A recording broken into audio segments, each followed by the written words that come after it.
முதல்ல இந்த 173 பத்தி பேசுவோம். சிபி சக்கரவர்த்திக்கு ஏன் இந்த பட வாய்ப்பு ரஜினி சார் குடுத்தாரு அப்படின்னு நெறைய பேர் பேசுறாங்க. அது உண்மதான். சோசியல் மீடியாலாம் பார்த்தீங்கன்னா, சிபி சக்கரவர்த்தி வந்து இப்ப 2வது படம் தான் பண்றாரு. பெரிய அனுபவம் இல்ல. டான் படம் வந்து 2 வருஷத்துக்கு மேல ஆச்சு. ஆனா அடுத்த படம் கமிட் ஆகாம இருந்தாரு. நெறைய பேர்ட்ட கதை சொன்னாரு.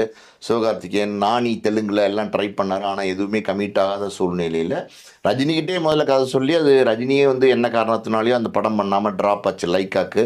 ஸோ இதெல்லாம் இருக்கும்போது திடீர்னு ஏன் சிபி சக்கரவர்த்திக்கு வந்து வாய்ப்பு குடுத்தாரு? சிபி சக்கரவர்த்தி ஒரு யங்ஸ்டர். அது இல்லாம பார்த்தீங்கன்னா, டான் படம் மட்டும் தான் குடுத்துருக்காரு. அது பெருசா ஒரு ஒரு ஆக்ஷன்லாம் சொல்ல முடியாது. ஒரு மாரி காலேஜ் ஸ்டோரி.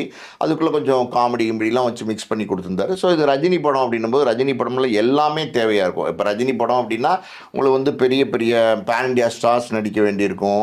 ரொம்ப வந்து ஃபைட்டு, அப்புறம் பார்த்தீங்கன்னா டான்ஸு, இன்னும் எல்லாமே வேண்டியிருக்கும். மசாலா எல்லாமே. ஸோ அந்த அனுபவம் சிபி சிபி சக்கரவர்த்திக்கு இருக்கா? அப்படிங்கிற ஒரு கேள்வி நெறைய பேர்